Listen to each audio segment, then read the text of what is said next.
नमस्कार, आप देख रहे हैं न्यूज 9 भारत और मैं हूं आपके साथ अशोक चौहान। देश और दुनिया की तमाम खबरों पर आइए डालते हैं एक नजर। राजधानी दिल्ली में शुरू हुआ ठंड का कहर। लोग अलाव जलाकर ठंड से बचते हुए दिखे। सर्द हवाओं ने ठंड को बढ़ाया। गली मोहल्लों में अलाव के सहारे ठंड से बचते दिखाई दिए लोग। तापमान में गिरावट के साथ बढ़ी लोगों की मुसीबतें। जगह जगह पर अलाव जलाने से उसके धुएं के कारण वातावरण भी हो रहा है दूषित। लेकिन सर्दी से बचने का लोगों के पास नहीं कोई और तरीका। राजधानी दिल्ली में देर से ही सही, लेकिन अब सर्दी ने दस्तक देना शुरू कर दी है। लोगों को परेशान भी कर रही है और लोगों को चिंता में डाला हुआ है। इस सर्द हवाओं से बचने और ठंड से अपने आप को बचाने के लिए अब दिल्ली के Jahangirpuri, Azadpur, modern town, Adarsh Nagar, Karnal bypass road और बुराड़ी इलाके में लोग अलाव का सहारा लेना शुरू कर चुके हैं। कई जगहों पर आपको इस तरीके की तस्वीरें दिखाई देंगे, जहां पर महिलाएं, बुजुर्ग और बच्चे अलाव जलाकर हाथ सेकते हुए दिखाई देंगे। ठंड से बचने के लिए हर साल इसी तरीके की तस्वीरें दिखाई देती हैं, लेकिन राजधानी दिल्ली में प्रदूषण जो सबसे बड़ी समस्या बनी हुई है और अलाव जलाने की वजह से प्रदूषण और भी ज्यादा बढ़ गया है। लगातार अलाव जलाने की वजह से उसका काला धुआं वातावरण में फैलता है, जिससे लोगों को सांस लेने में दिक्कतें हो रही हैं। लेकिन ठंड के प्रकोप से बचने के लिए लोगों के पास कोई और साधन भी नहीं। ऐसे में बुराड़ी और संत नगर और जहांगीरपुरी इलाके में लकड़ियां जलाकर लोग ठंड से बचने की कोशिश करते हुए दिखाई दे रहे हैं। लोगों का कहना है कि उनके पास कोई और साधन नहीं है जिससे वो ठंड से बच सके। और फिलहाल अभी तो यह ठंड की शुरुआत है। आने वाले दिनों में ठंड और भी ज्यादा बढ़ती हुई दिखाई दे रही है, जिससे लोगों की चिंताएं भी बढ़ गई है। न्यूज 9 भारत के लिए दिल्ली से संजय सिंह की रिपोर्ट। क्या नाम है आपका? राजेंद्र पाठक। राजेंद्र जी, अलाव जला रहे हैं, क्या सर्दी ज्यादा बढ़ गई है? सब सर्दी बढ़ गई है, इसीलिए तो आगे जला के बैठे हुए हैं ना। सर्दी बहुत एकदम बनी है, ठंडी हवा चल रही है। अच्छा, मौसम की बात करिए, मौसम भी बिल्कुल कुहासे जैसा हो रखा है। क्या लग रहा है, पोल्यूशन की वजह से हो रहा है? सुबह मैं आया था बाहर से तो उस समय बहुत प्रदूषण भी था और कोहरा भी था। तो इतना ज्यादा कोहरा नहीं होता अभी स्टार्टिंग में। ये प्रदूषण मिल करके जो है विजिबिलिटी जो है ना केवल 300 मीटर की थी आज सुबह 6 बजे। आप रोडों पे गाड़ी चलाते, कितने समस्या होता है इसको लेकर, प्रदूषण को लेकर के? हाँ जी, देखिए सबसे बड़ी बात तो क्या है कि जब हम एनसीआर में आते हैं, मैं लॉन्ग रूट का ड्राइवर हूँ, मैं दिल्ली बेंगलोर चलता हूँ।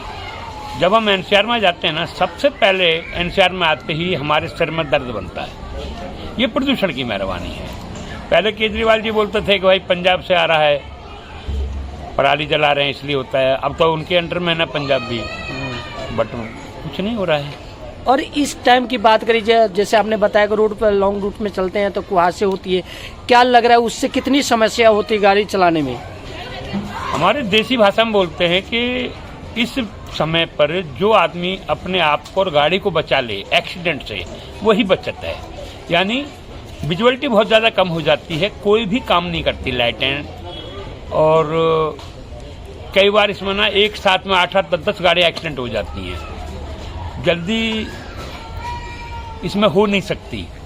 तो मैं तो अपने सभी ड्राइवर भाइयों को यही कहना चाहूँगा कि भैया जितना हो सकता है सेफ्टी से चलें, सावधानी से चलें, खुद सुरक्षित रहें, गाड़ी सुरक्षित रहे। सरकार से क्या अपील करना चाहते हैं? सर्दी की वजह से इस तरह से आप लोग अलाव जला रहे हैं, सरकार को, जिससे बहुत ऐसे जो गरीब लोग हैं रोड के किनारे सोते, उनके लिए कितनी समस्या होती है? देखिए, उनके लिए सबसे बड़ी समस्या तो क्या है कि उनके पास रहने के लिए घर मकान नहीं है। तो जैसे ना पीछे रैन बसेरे चले थे, ऐसी कोई व्यवस्था अगर उनके लिए हो जाए, गरीब आदमी है, कोई आग जलाने के, जैसे पीछे कई बार हमने देखा, कई स्टेटों में देखते हैं कि गवर्नमेंट की तरफ से ना आग जलाने के लिए लकड़ी मिलती है।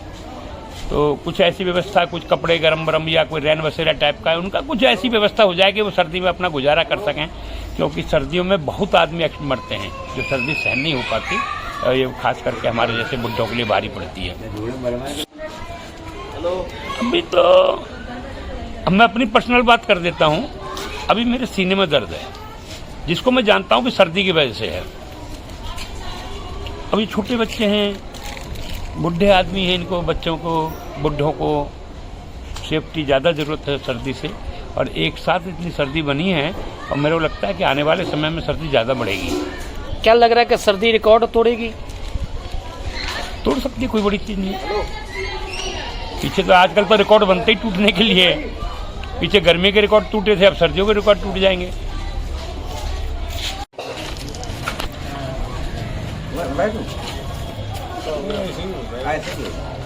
इन्हें बिठाओ अंकल, वो पीछे आ रहे हैं।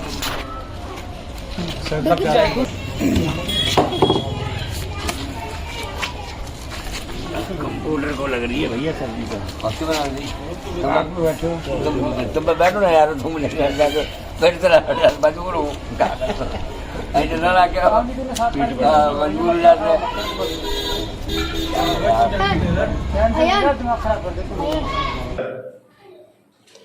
यहाँ खबरों का सिलसिला कभी नहीं थमता। सिर्फ और सिर्फ बने रहिए न्यूज़ 9 भारत पर। अब चाहूंगा इजाजत, नमस्कार।